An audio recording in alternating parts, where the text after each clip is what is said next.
நான் பயந்த காரியம் எனக்கு நேரிட்டது, நான் அஞ்சின காரியம் எனக்கு வந்தது. இது யோபு சொல்ற வார்த்தை பாருங்க. யோபு ரொம்ப பயந்துகிட்டு பயத்துல சொல்றாரு, நான் பயந்த காரியம் எனக்கு நடந்தது அப்படின்னு சொல்லி. அப்ப பயப்படுற காரியமே நடக்குது அப்படின்னா பாருங்க, கர்த்தர் எவ்வளோ நல்லவர். அவர் நல்லவர்ங்கிற அறிவு நம்மளுக்குள்ள இருக்கும்போது அவர் நல்லதை தான் எனக்கு செய்வார், அவர் நல்லதை தான் எனக்கு செய்வார் அப்படிங்கிற அறிவோட நம்ம வேதத்தை அணுகணும் அப்படின்னா, வேதத்தை படித்து வார்த்தைகளை தியானித்தோம் அப்படின்னா நம்ம வாழ்க்கையில எல்லாமே நல்லது தான் நடக்கும். கர்த்தர் படைத்த எல்லா நாட்களும் நல்ல நாட்கள் தான்.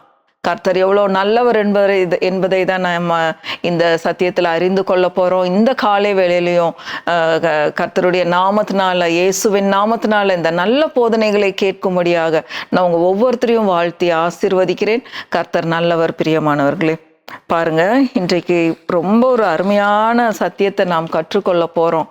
கர்த்தர் நல்லவர். நான் திரும்பவுமா இதை சொல்லிக்கிட்டே இருக்கிறேன். நான் என்னுடைய வாழ்க்கையில 38வது வயதுல கர்த்தர் நல்லவர் அப்படிங்கிற அந்த சத்தத்தை நான் கேட்டேன் பாருங்க. அப்படிப்பட்ட நல்ல செய்திகளை கேட்கும்போது என்னுடைய உள்ளத்துக்குள்ள நான் பட்ட சந்தோஷத்துக்கு அளவே இல்லை. ஏன்னா என்னுடைய சிறு பிராயத்திலிருந்து நான் பயத்தை குறிச்சே தான் கேள்விப்பட்டிருக்கிறேன். பயம் பயம் பயம்.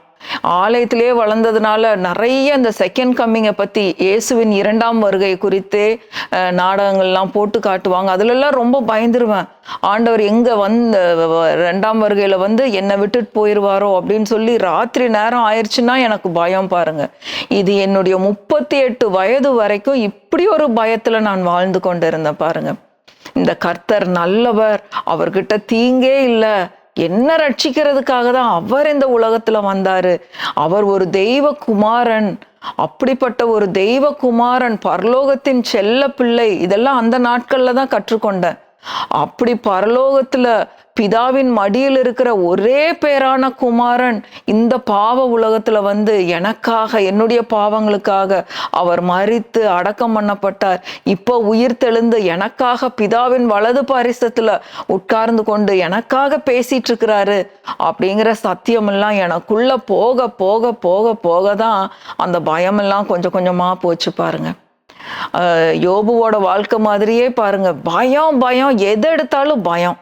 பிரியமானவர்களே, இந்த மாதிரி யார் இந்த பயத்திற்கு அடிமைப்பட்டவர்களாயிருந்தாலும் இயேசுவின் நாமத்தினால நீங்க இன்றைக்கு விடுதலை ஆகுறீங்க. நீங்க அறிந்து கொள்ள வேண்டிய ஒரு சத்தியம், முதல்ல கர்த்தர் நல்லவர். வாயை திறந்து அதை சொல்லுங்க. பயம் இருந்தாலும் பரவாயில்ல, பயத்தோடு கூட சொல்லுங்க, கர்த்தர் நல்லவர். அவர் எனக்கு பயப்படுகிற ஆவியை கொடுக்கல அப்படிங்கிற வார்த்தையை சொல்லுங்க. தேவன் எனக்கு பயமுள்ள ஆவியை கொடுக்கவில்லை. அதாவது கர்த்தர் நமக்கு எப்படிப்பட்ட ஆவியை கொடுத்திருக்கிறாருன்னா தெளிந்த புத்தியும் அன்பையும் இதை தான் நம்மளுக்கு கொடுத்திருக்கிறாரு. இது வசனம் அப்படியே போடப்பட்டிருக்கு பாருங்க. 2 தீமோத்தேயு 1ஆவது அதிகாரம் 7வது வசனம். 2 தீமோத்தேயு 1 அதிகாரம் 7வது வசனம். இந்த வசனத்தை எல்லாம் அறிந்து கொண்ட நாள்ல இருந்து எனக்குள்ள அந்த பயத்தின் ஆவியெல்லாம் போச்சு. இதெல்லாம் திரும்பவுமா சொல்லிக்கிட்டே இருந்தேன் பாருங்க. 2 தீமோத்தேயு 1வது அதிகாரம் 7வது வசனம். தேவன் நமக்கு பயமுள்ள ஆவியை கொடாமல், தேவனிடத்திலிருந்து வர்றதில்ல பயப்படுற ஆவி. உங்களுக்குள்ள ஒரு பயம் வருது, ஏதாவது ஒரு டிசிஷன் எடுக்கிறதுக்கு பயம், ஏதாவது பேசுறதுக்கு பயம் அப்படின்னா நீங்க நல்லா தெரிஞ்சுக்கலாம், அது பிசாசின் இடத்துல இருந்து தான் வருது. கர்த்தரிடத்திலிருந்து வர்றது பயத்தின் ஆவி கிடையாது. எங்கேயாவது போறதுக்கு பயம், ஏதாவது செய்யறதுக்கு பயம், உங்களுக்குள்ள எதெடுத்தாலும் பயம் பயம் பயம்னே இருந்தது அப்படின்னா அது பிசாசின் இடத்துல இருந்து வந்தது தான். அது கர்த்தருடைய ஆவியே கிடையாது. பாருங்க, தேவன் நமக்கு பயமுள்ள ஆவியை கொடாமல், 2 தீமோத்தேயு 1 அதிகாரம் 7வது வசனம். தேவன் நமக்கு பயமுள்ள ஆவியை கொடாமல் பலமும் அன்பும் தெளிந்த புத்தியுள்ள ஆவியை கொடுத்திருக்கிறார். பாருங்க, இந்த அறிவு நம்மளுக்குள்ள வரும்போதுதான் அந்த பயம் போகும் பாருங்க. இந்த அறிவு நம்ம இப்ப ஒரு மனுஷனை குறித்து படிக்க போறோம். எல்லாருக்கும் தெரிந்த மனுஷன் யோபு. யோபுவோட வாழ்க்கையில ஏன் அத்தனை அழிவுகள் வந்தது அப்படின்னா, கர்த்தர் என்னை சுற்றிலும் வேலி அடைத்திருக்கிறார், அவர் எனக்கு பாதுகாப்பா இருக்கிறார், நான் ஒன்றும் இல்லை, என்னுடைய ஜெபம் என்னுடைய கிரியைகள்னால ஒண்ணுமே கிடையாது, எல்லாமே அவருடைய பாதுகாப்பு, அவர் எனக்காக 24 மணி நேரமும் கண்ணு மூடாம, சங்கீதம் 121 படிக்கிறோம், அவர் நம்மை காக்கிற தேவன், அவர் உறங்குவதும் இல்லை தூங்குகிறதும் இல்லை, அவர் கண்ணை மூடுறதே கிடையாது, அப்படி மூடாம நம்மளை காத்துக்கிட்டு இருக்கிறாரு. இப்படிப்பட்ட அறிவெல்லாம் நமக்கு இருக்கணும் பாருங்க. நான் முழிச்சிருந்து பார்க்கணும்னு அவசியம் இல்லைங்கிற அந்த அறிவு நம்மளுக்குள்ள வரும்போது தான் கர்த்தர் நல்லவர்ங்கிறத நம்ம தெரிஞ்சுக்குவோம். தேவையில்லாத பயத்தின் ஆவிகள்லாம் நம்மளுக்குள்ள வரவே வராது பாருங்க. இப்பவும் பிசாசு பல காரியங்களை உள்ள கொண்டு வந்து அப்படியே விதைக்கிறக்கு வருவான். ஏன்னா அவன் கெர்ஜிக்கிற சிங்கம் போல எவனை விழுங்கலாமோ என்று வகை தேடி சுற்றி திரிகிறானா. யாரை பிடிச்சு போடலாம், நரகத்துல தள்ளணும்னு நினைக்கிறது பிசாசின் ஆவி. ஆனா தேவன் ஒருவராகிலும் கெட்டு போவது அவருடைய சித்தமே கிடையாதுங்க. அவர் அவ்வளோ நல்லவர். உங்களுக்கு பயமுள்ள ஆவி அவர் கொடுக்காம தெளிந்த புத்தியுள்ள ஆவி, பலமும் அன்பும் உள்ள ஆவியை நம்ம ஒவ்வொருத்தருக்கும் அவர் கொடுத்திருக்கிறார். இது இந்த யோபுக்கு தெரியாம ஒவ்வொரு நாளும் பிள்ளைங்க ஒன்று சேரும்போது, குடும்பமா ஒன்று சேரும்போது எவ்வளவு சந்தோஷமா கழித்து இருக்கணும். அந்த நேரத்துல இந்த யோபு என்ன பண்ணுவாராம், பயந்துட்டு போய் பலி செலுத்திட்டே இருப்பார். எங்க என் பிள்ளைகள் பாவம் பண்ணிடுவாங்களோ அப்படின்னு சொல்லிட்டு ஓயாத பலி செலுத்தி செலுத்தி செலுத்தி இந்த யோபு பண்ணிட்டே இருந்திருக்காரு பாருங்க.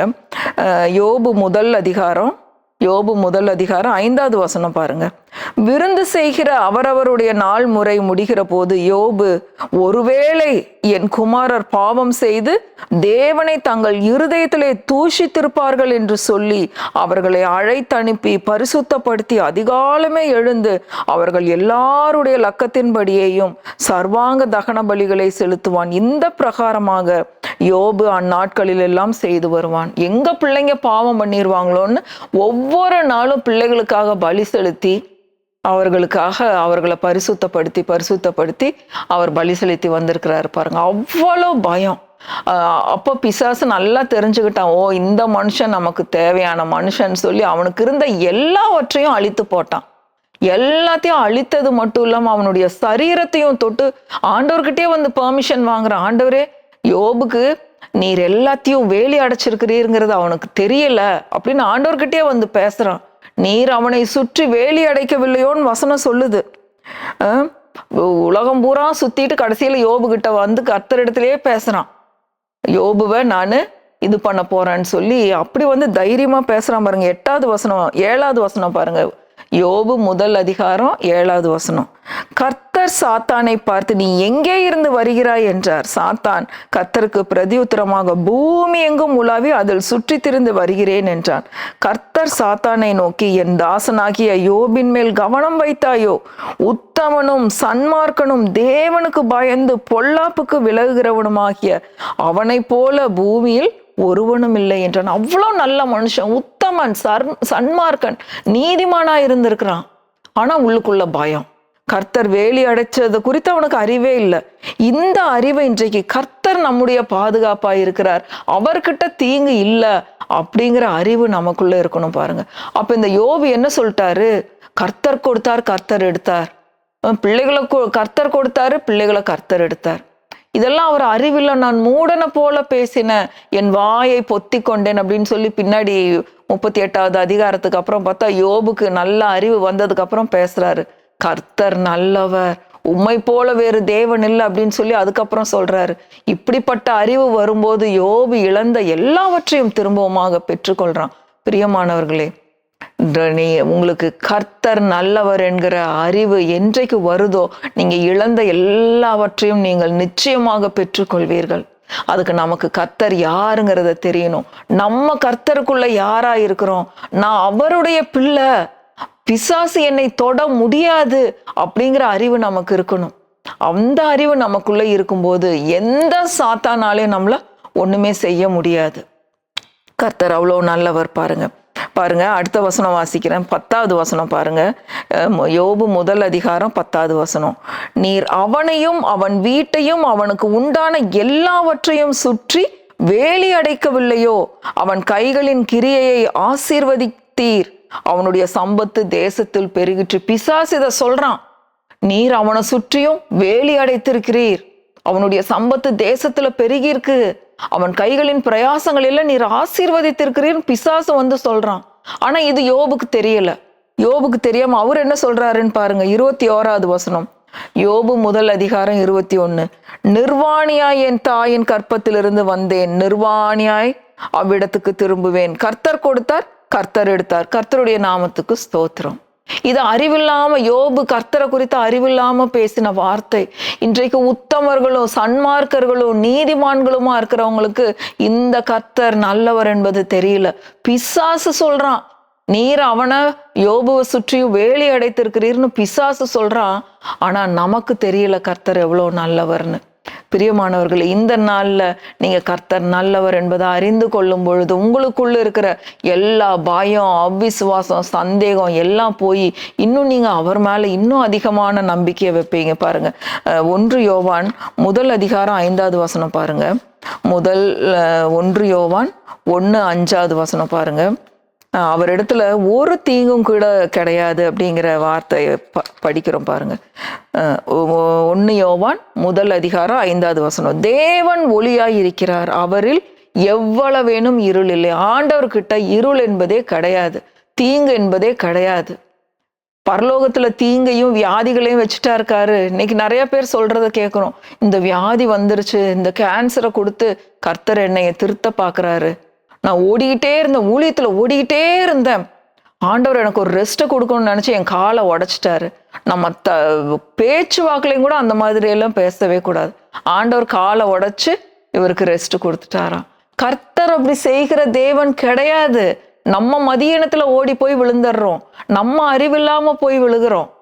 நம்ம அறிவில்லாம போயிட்டு கர்த்தர் இப்படி செஞ்சிட்டாரு, இது கர்த்தருடைய சித்தம் அப்படின்னு சொல்லி நம்ம சொல்லக்கூடாது. பரலோகத்துல பாருங்க, அவர் வியாதிகளையும் ஆக்சிடென்ட்ஸையும் கெட்ட காரியங்களமா வச்சிட்டு இருக்காரு.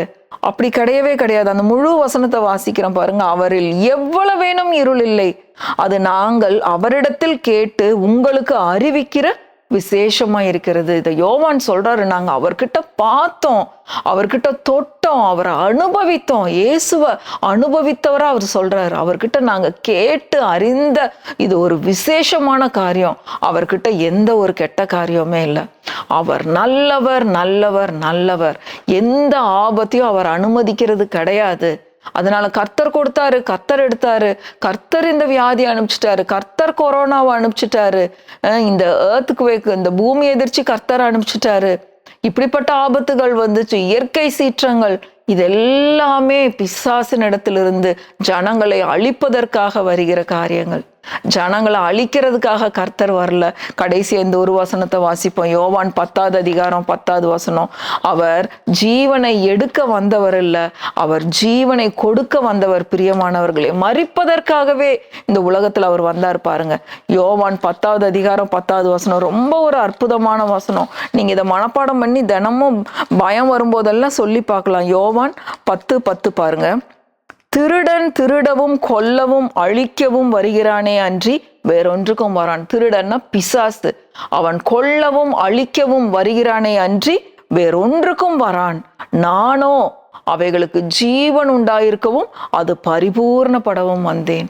அவர் ஜீவனை கொடுக்க வந்தவர், ஜீவனை எடுக்க வந்தவர் இல்ல, அவர் ஜீவனை கொடுக்க வந்தவர். அப்ப இந்த இயற்கை சீற்றங்கள் மூலம் ஜனங்களுக்குள்ள வெள்ளத்தை அனுப்பிச்சு பேரழிவு வர்றது, சுனாமி வர்றது, இது எல்லாமே பிசாசானவன் ஜனங்களை அழிப்பதற்காக கொண்டு வருகிற காரியங்கள். பிரியமானவர்களே, நமக்கு இந்த இயற்கை சீற்றங்கள் மேல அதிகாரத்தை அவர் கொடுத்திருக்கிறார். இறையாதே அமைதலாயிருன்னு சொல்லி நம்ம வாயை திறந்து பேசும்போது அது அப்படியே நடக்கும், அது அப்படியே நடக்கும். அந்த வல்லமையும் அதிகாரத்தையும் நமக்கு கொடுத்திருக்கிறார். அப்படி நம்ம பேசி நம்ம ஜெயிக்க வேண்டியவர்கள். தேவனால் பிறப்பதெல்லாம் உலகத்தை ஜெயிக்கும். உங்கள் விசுவாசமே உலகத்தை ஜெயிக்கிற ஜெயம்.